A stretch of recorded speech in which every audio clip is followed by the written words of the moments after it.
Bismillahirrahmanirrahim. Assalamualaikum warahmatullahi wabarakatuh. Teman-teman yang soleh dan soleha, kali ini berjumpa lagi dengan Ustazah Lina dalam pembelajaran kita yang pada PB4 dengan materi kita tentang Bina dan IPA. Di tema kita kali ini yaitu tentang makanan sehat.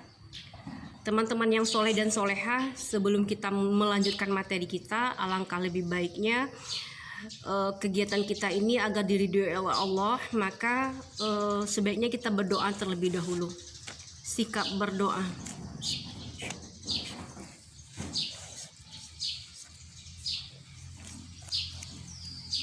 Amin amin ya robbal alamin.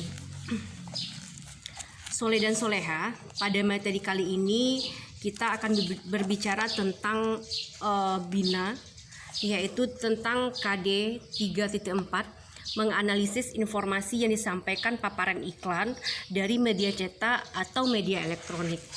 Nah teman-teman, kali ini kita di Bina ini kita akan berbicara tentang iklan, tentang unsur-unsur iklan, tentang kata kunci. Tujuan yang diharapkan adalah antum akan bisa menyebutkan unsur-unsur iklan yang terdapat pada media cetak maupun media elektronik. Lalu antum bisa mengidentifikasi kata kunci yang terdapat pada iklan media cetak tersebut.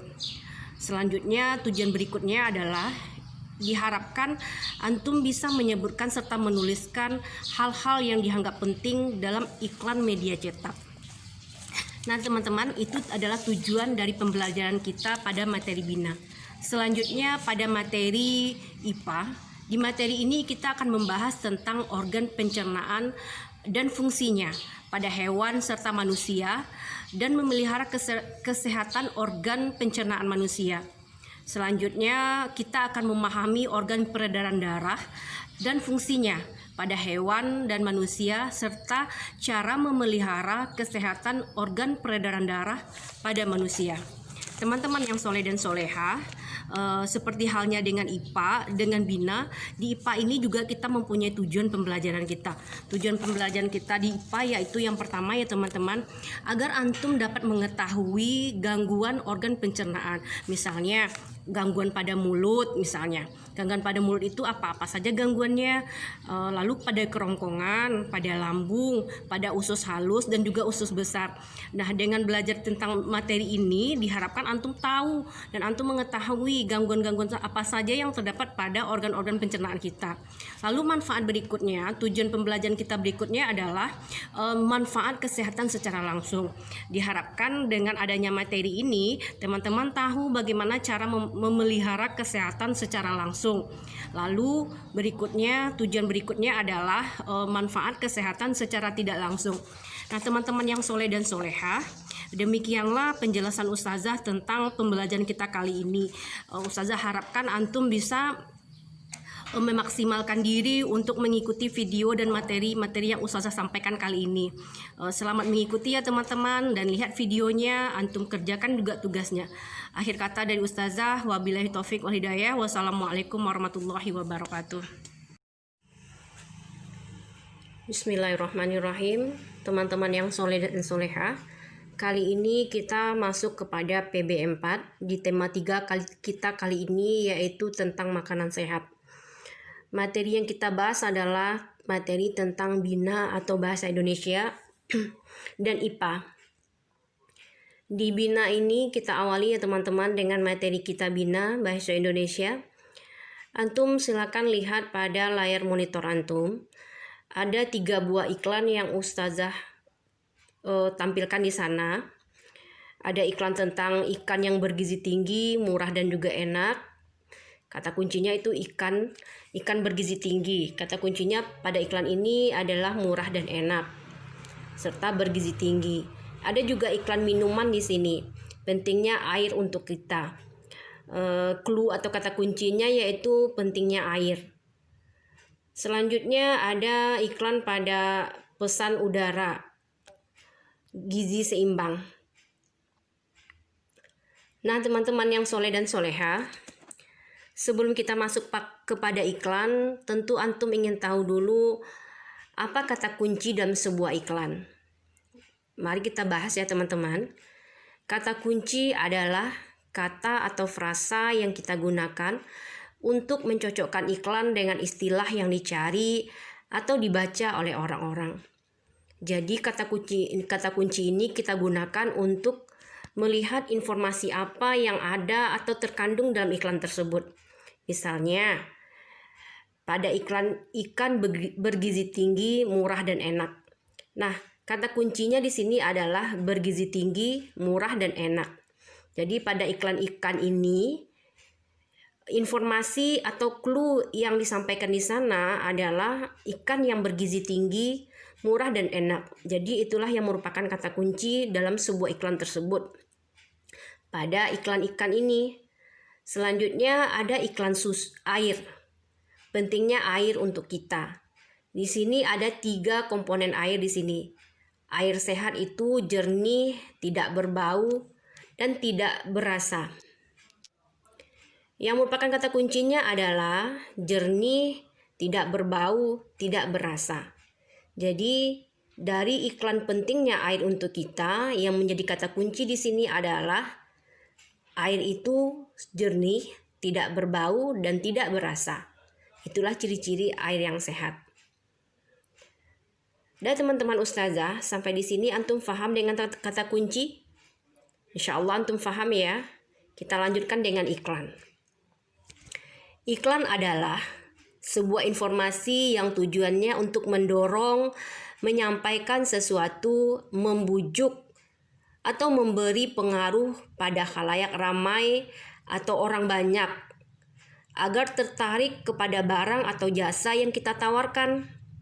Jadi iklan di sini ya teman-teman, dia tujuannya membujuk, mendorong, mempersuasif bahasanya, atau memberikan bujukan atau rayuan agar orang lain itu tertarik kepada iklan yang kita iklankan. Misalnya kita jualan donat, lalu kita gunakan bahasa-bahasa yang di sana membujuk. Contohnya, silakan antum beli donat ini, harga murah tapi enak.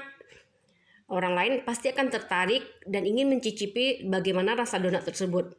Dengan rasanya yang enak tapi harganya cukup murah. Lalu pengertian iklan berikutnya adalah sebuah pengumuman berisi informasi, produk dan jasa yang disebarkan kepada khalayak ramai. Jadi ya teman-teman, iklan itu adalah informasi. Ada informasi yang terkandung di sana yang disebarkan kepada orang banyak atau khalayak ramai. Informasinya tidak hanya produk saja, tapi juga jasa. Misalnya, jasa di sini adalah jasa umroh atau travel atau jasa traveling misalnya di sini. Atau misalnya ada jasa penitipan anak atau jasa angkut barang untuk bagi orang-orang yang pindah rumah. Nah, itu bisa diiklankan. Selanjutnya teman-teman, pengertian iklan di sini mempromosikan sesuatu kepada pembaca. Jadi iklan itu mempromosikan atau sama dengan memberitahu orang lain tentang apa yang ada yang kita tawarkan atau apa yang ingin kita iklankan. Itu kepada orang lain atau khalayak ramai. Nah teman-teman, iklan ini mempunyai tujuan, ada beberapa tujuan iklan ya teman-temannya. Yang pertama, memberitahukan kepada khalayak ramai tentang suatu produk. Baik itu produk jasa maupun produk komersil lainnya. Yang kedua, mempengaruhi khalayak ramai tentang suatu produk tersebut. Lalu yang ketiga, menyarankan seseorang untuk membeli suatu produk yang kita iklankan. Tujuan yang keempat ya teman-teman, memberikan informasi tentang suatu produk. Lalu tujuan yang kelima, menarik orang banyak atau khalayak ramai untuk menikmati iklan yang kita iklankan tersebut. Teman-teman, di sini juga ada klasifikasi atau pengelompokan iklan. Berdasarkan penggunaannya pada media, iklan dapat kita golongkan menjadi satu, yang pertama iklan radio. Pasti antum pernah kan mendengar di radio atau suara-suara yang keluar dari radio dengan hanya menggunakan efek suara saja. Jadi kalau ada iklan yang terdengar oleh antum yang tanpa adanya gambar, Itu bisa kita klasifikasikan atau kita kelompokkan pada iklan radio karena hanya ada efek suara di sana. Klasifikasi selanjutnya ada iklan media cetak. Di iklan media cetak ini menggunakan efek gambar dan suara. Contohnya di koran ya teman-teman, di media cetak majalah, pasti antum akan melihat adanya tampilan gambar di sana. Lalu ada kata-kata, ada tulisannya atau ada teksnya. Nah, kalau antum melihat hal yang seperti itu, ada gambar di sana, ada tulisannya, ada teksnya, antum bisa kelompokkan itu kepada iklan media cetak. Selanjutnya teman-teman, iklan televisi. Di iklan televisi ini iklan ini menggunakan efek media, yaitu ada media gambar di sana, ada suara di sana, ada teksnya. Nah, antum pasti sering melihat ya teman-teman di televisi maupun di internet, ada media, ada gambarnya di sana, ada suaranya, lalu ada tulisannya atau teksnya. Antum bisa kelompokkan hal itu, iklan tersebut kepada iklan televisi. Teman-teman ustazah yang soleh dan soleha, di samping klasifikasinya, di sini ada juga sasarannya. Sasarannya ini artinya orang yang akan dituju. Ini sasaran iklan ya teman-teman. Secara umum sasaran iklan itu ditujukan kepada khalayak ramai dan harus sesuai antara target pasar dengan produk yang ingin kita tawarkan. Misalnya, jika ingin mengiklankan sebuah produk ke sasarannya, maka target orang yang akan kita iklankan tersebut adalah orang kalangan atas. Misalnya teman-teman, kita ingin menawarkan mobil, misalnya orang tua antum ingin menjual produknya kendaraan atau mobil ya teman-teman, maka targetnya atau sasarannya adalah khalayak ramai atau orang kalangan atas yang mampu untuk membeli kendaraan tersebut. Nah, itu sasarannya ya teman-teman ya.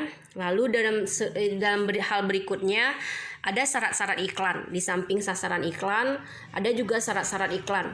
Nah, teman-teman, dari segi isi iklan itu syarat-syaratnya yang pertama harus objektif dan jujur. Singkat, jelas, dan mudah kita pahami. Tidak menyinggung pihak lain ya teman-teman. Menarik perhatian orang banyak, informatif, dan juga komunikatif. Lalu syarat-syarat iklan dari segi bahasa iklan ya teman-teman. Yang tadi dari segi isi, yang ini dari segi bahasa. Dari segi bahasa itu yang pertama menggunakan pilihan katanya yang harus tepat, logis, sopan. Lalu yang kedua, ungkapan atau majas yang digunakan memikat dan memiliki daya sugesti yang baik bagi khalayak. Selanjutnya, syarat yang ketiga ya teman-teman. Yang ketiga, bahasa disusun untuk menonjolkan informasi yang dipentingkan. Dan berikutnya syarat-syarat iklan yang keempat dari segi bahasa ya teman-teman. Teks iklan harus menuju sasaran. Setelah syarat-syarat iklan itu ada juga jenis-jenis iklan teman-teman. Antum juga bisa pahami. Yang pertama, iklan pemberitahuan atau iklan pengumuman. Iklan pemberitahuan atau pengumuman ini adalah iklan yang bertujuan untuk memberitahukan sesuatu kepada khalayak ramai. Salah satu contohnya, iklan pemberitahuan adalah iklan keluarga. Contoh kelahiran, ulang tahun, perkawinan, dan juga kematian. Berikutnya iklan undangan.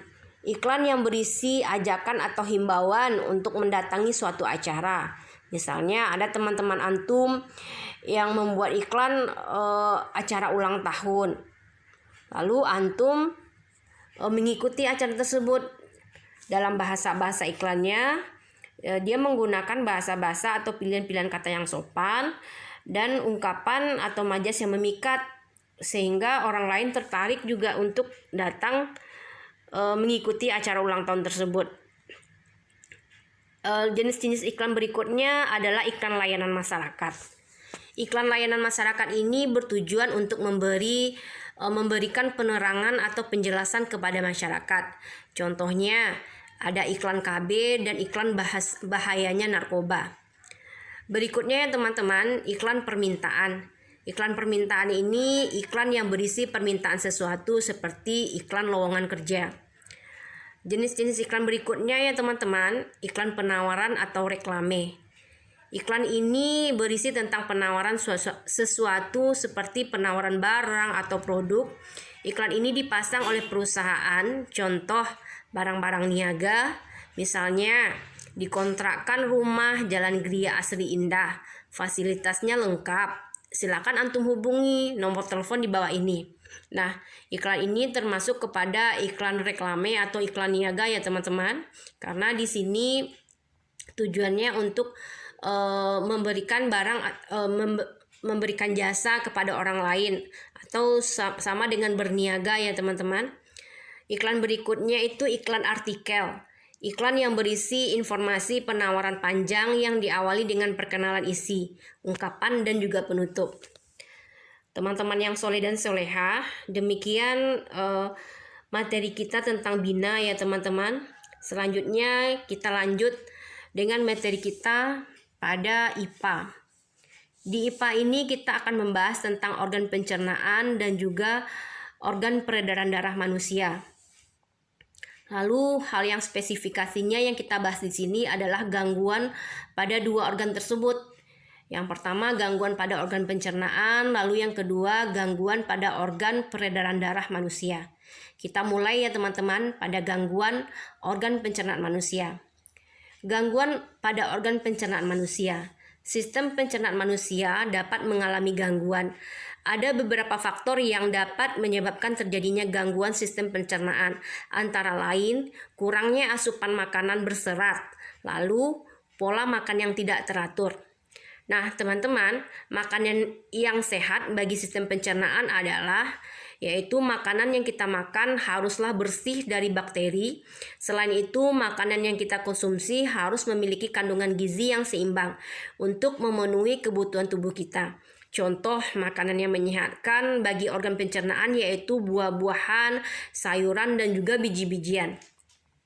Teman-teman yang soleh dan soleha, di sini ada sebuah gambar ya teman-teman, gangguan pada organ pencernaan. Silakan antum lihat gambar tersebut, dimulai dari ada mulut, ada kerongkongan, ada lambung, ada hati di sini. Antum lihat tanda panahnya ya teman-teman, ada pankreas, ada empedu, ada usus besar, usus halus, ada rektum, terakhirnya ada anus. Nah, ini adalah gangguan, ini adalah organ pencernaan, organ yang ada pada pencernaan manusia.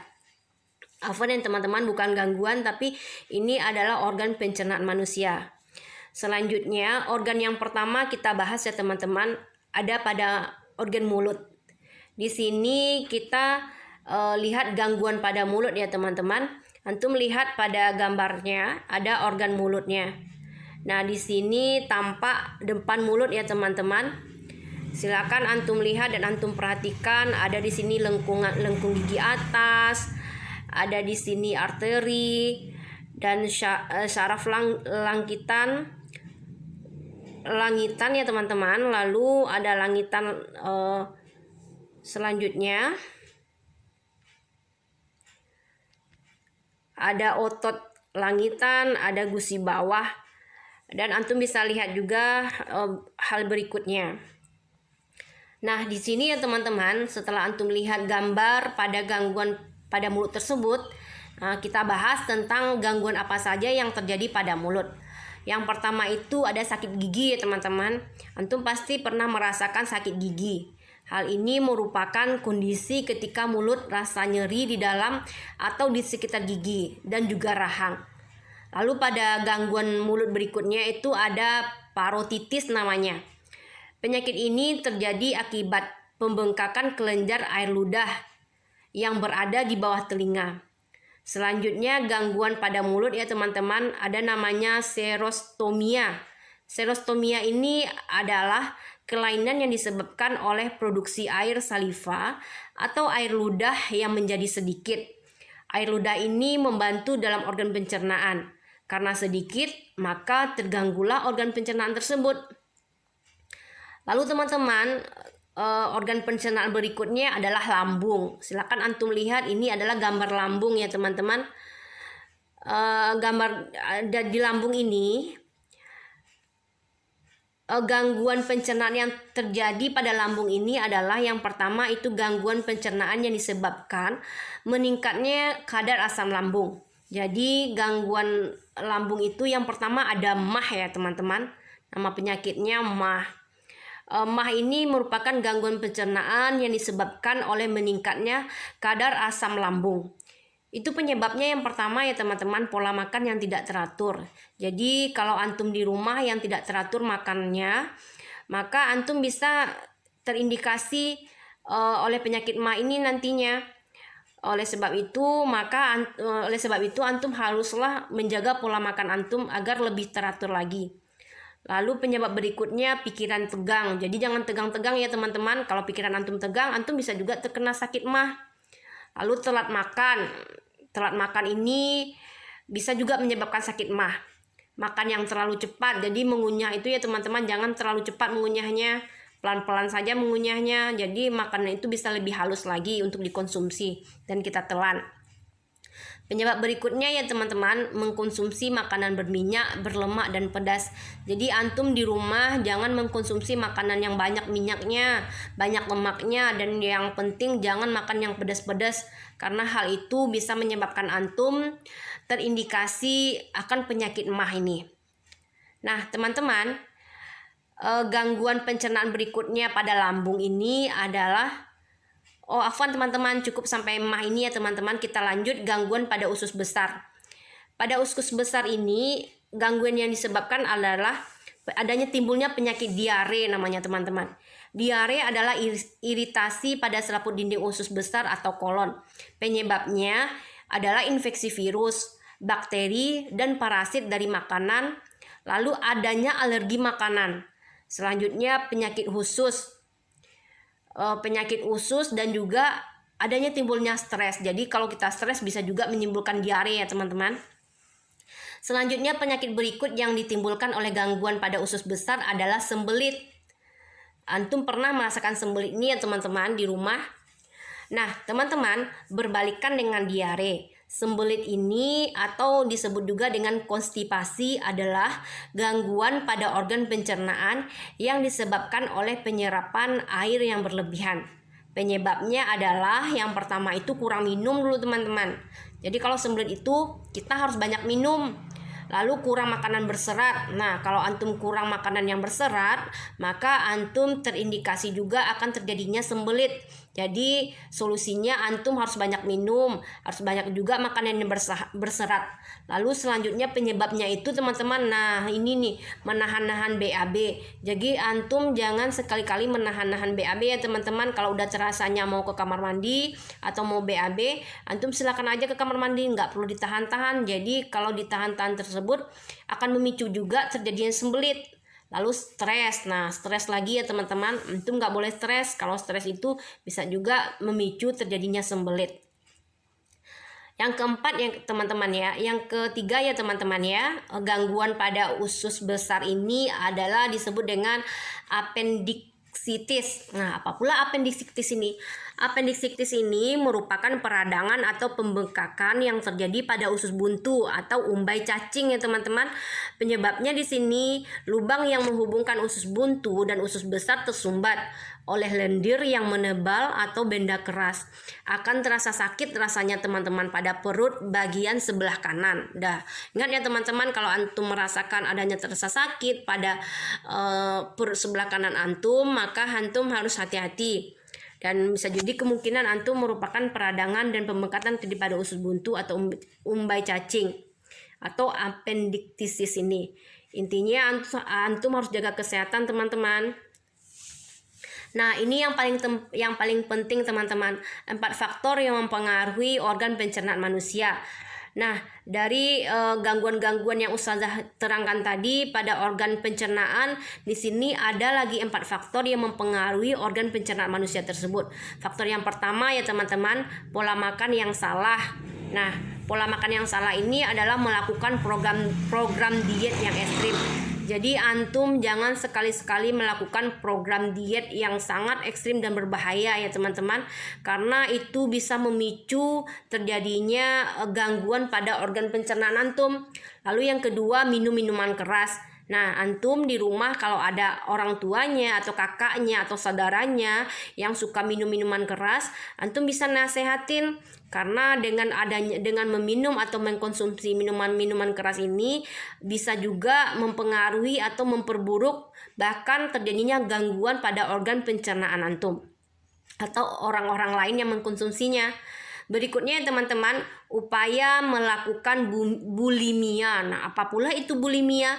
Nah, teman-teman, bulimia ini adalah usaha diet dengan cara makan yang banyak lalu dimuntahkan kembali. Ini pasti juga pernah melakukannya teman-teman. Mungkin orang-orang di sekitar antum atau bagaimana, ada istilah bulimia ini. Dia makan banyak-banyak lalu setelah itu dia muntahkan. Tujuannya ialah untuk diet teman-teman. Nah, ini adalah cara diet yang salah ya teman-teman, dan antum nggak perlu menirunya. Berikutnya adalah mengkonsumsi makanan dan minuman kaleng yang sudah terkontaminasi bakteri, khususnya itu Clostridium botulinum namanya teman-teman. Nah, di sini bakteri Clostridium botulinum yang dapat menyebabkan bakteri.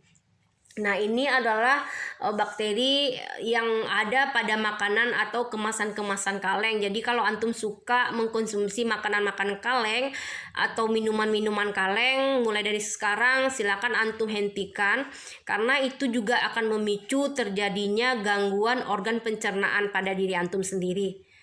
Nah, berikutnya teman-teman, cara memelihara organ pencernaan. Tadi Ustazah sudah jabarkan penyakit-penyakit yang ditimbulkan dari gangguan organ pencernaan. Lalu di sini ada 4 faktor yang mempengaruhi organ pencernaan. Selanjutnya di sini kita akan membahas cara memelihara organ pencernaan manusia. Cara memeliharanya itu yang pertama ya teman-teman, makan makanan sehat, bergizi dan seimbang. Jadi antum harus memakan makanan yang sehat, bergizi tinggi dan seimbang. Yang paling penting adalah makanan halal ya teman-teman. Yang makanan halal yang harus antum konsumsi. Jadi bergizi tinggi dia dan juga seimbang. Nggak perlu banyak-banyak ya teman-teman, tapi cukup seimbang. Nah, di sini selanjutnya ya teman-teman, didukung oleh gaya hidup aktif. Jadi nggak malas-malasan di rumah ya teman-teman, nggak malas-malasan, harus aktif, harus sering membantu orang tua di rumah, membersihkan rumah. Dengan antum membersihkan rumah, dengan menyapu rumah, itu sudah termasuk dalam gaya hidup antum yang aktif. Selanjutnya berolahraga secara teratur. Nah, ini paling penting juga teman-teman. Jadi kita juga harus setidaknya berolahraga secara teratur. Minimal antum harus berjalan di tempat, atau mungkin olahraga jogging yang antum lakukan setiap pagi ya teman-teman. Selanjutnya hindari stres. Nah, stres lagi ya teman-teman, antum nggak boleh stres. Kalau antum stres itu akan memicu terjadinya gangguan pada organ pencernaan antum. Setelah gangguan organ pencernaan, kita lanjut ya teman-teman pada organ peredaran darah pada manusia. Nah, organ peredaran darah manusia, antum silakan antum lihat teman-teman ya. Organ peredaran darah pada manusia, di sini ada gambarnya, ada gambar orang yang teman-teman dengan dialiri dengan peredaran darah pada tubuhnya, seperti ada sel-sel darah ya teman-teman ya. Silakan antum lihat atau perhatikan dari slide tersebut. Nah, teman-teman, sistem peredaran darah pada manusia. Sistem peredaran darah adalah mengalirnya darah ke seluruh tubuh. Organ yang berperan dalam peredaran darah adalah yang pertama itu jantung ya teman-teman. Jadi organ yang paling berperan dalam peredaran darah itu adalah yang pertama jantung, yang kedua pembuluh darah, lalu yang ketiga ada paru-paru, dan yang keempat itu ada darah.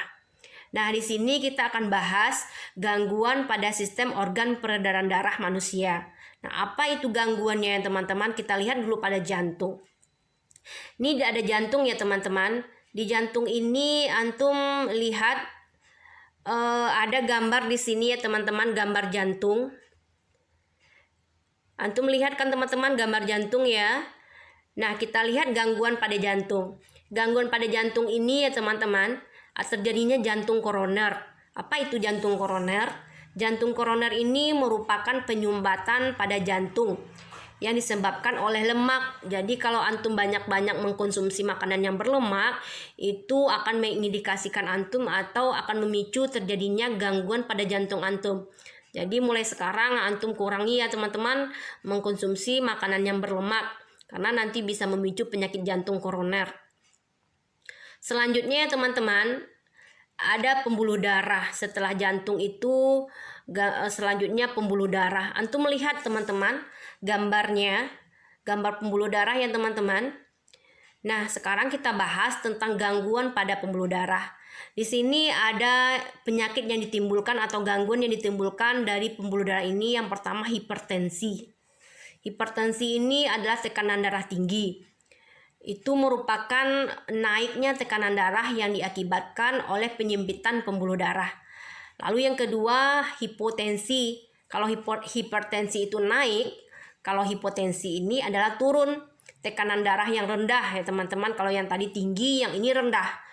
Kalau hipotensi ini tekanan darah yang rendah disebabkan terjadinya penurunan tekanan darah. Lalu yang ketiga, gangguan pada darah ini, pada pembuluh darah ya teman-teman, adanya sklerosis. Sklerosis ini merupakan terbentuknya kerak keras di bagian dalam dinding pembuluh nadi. Selanjutnya, gangguan pada pembuluh darah ini disebut dengan varises. Varises ini merupakan pelebaran pembuluh balik atau vena di betis, diakibatkan banyaknya aktivitas yang menggunakan kaki yang terlalu lama. Teman-teman yang soleh dan soleha, setelah tadi jantung, lalu pembuluh darah, yang ketiga ada paru-paru. Nah, gambar paru-paru silakan antum lihat ya teman-teman. Bagi antum yang tidak tahu bentuk paru-paru, silakan antum lihat di slide antum atau di layar monitor antum. Inilah paru-paru. Paru-paru kita ya teman-teman. Nah, di paru-paru ini belum ada gangguan pada pembuluh darahnya, kita bahas ya teman-teman. Kita gangguan organ peredaran darahnya ya teman-teman. Kita lanjut dulu pada gangguan pada darah. Nah, di sini ada darah ya teman-teman. Gangguan pada darah ini yang pertama ada anemia. Anemia ini merupakan gangguan yang disebabkan oleh rendahnya kadar Hb atau hemoglobin dalam darah. Jadi kalau antum merasa Hb-nya rendah, itu matanya sering berkunang-kunang, pusing, itu mungkin ada indikasi dari sakit anemia atau gangguan pada darah antum. Selanjutnya kita adalah gangguan yang terdapat pada darah, yaitu kanker ya teman-teman, kanker darah atau leukemia. Ini merupakan gangguan yang disebabkan oleh sel darah putih yang memperbanyak diri tanpa terkendali. Akibatnya sel darah merah dimakan oleh sel darah putih tersebut. Lanjut ya teman-teman, gangguan pada darah ini ada hemofilia namanya. Hemofilia ini merupakan gangguan yang disebabkan oleh sel darah yang sulit untuk membeku. Terjadi luka di sana. Gangguan ini merupakan gangguan peredaran pendarahan karena faktor keturunan. Yang keempat ya teman-teman, gangguan pada darah itu disebut dengan talasemia. Talasemia ini merupakan gangguan bentuk sel darah merahnya tidak beraturan. Jadi talasemia ini merupakan gangguan bentuk sel darah merahnya tidak beraturan. Hal ini disebabkan daya ikat sel darah merah tanpa oksigen dan karbon dioksida menjadi kurang. Nah teman-teman, pencegahan terhadap gangguan peredaran darah ini adalah hal yang bisa kita lakukan dalam mencegah gangguan peredaran darah, yaitu yang pertama, makan makanan yang bergizi. Sama dengan di atas ya teman-teman, pada sistem pencernaan, hal yang kita lakukan untuk mencegah terjadinya gangguan pada sistem pencernaan dan juga pada sistem peredaran darah adalah makan makanan yang bergizi. Lalu olahraga yang teratur. Selanjutnya tidur dan istirahat yang cukup. Dan terakhir menghindari makanan yang berlemak. Nah teman-teman yang soleh dan soleha, demikianlah uraian ustazah tentang materi kita pada Bina dan juga IPA. Semoga antum bisa memahami dan mengerti dengan apa yang ustazah terangkan kali ini. Dan semoga ini bisa bermanfaat untuk antum ke depannya. Akhir kata ya teman-teman, alhamdulillah wabillahi taufiq wal hidayah. Wassalamualaikum warahmatullahi wabarakatuh.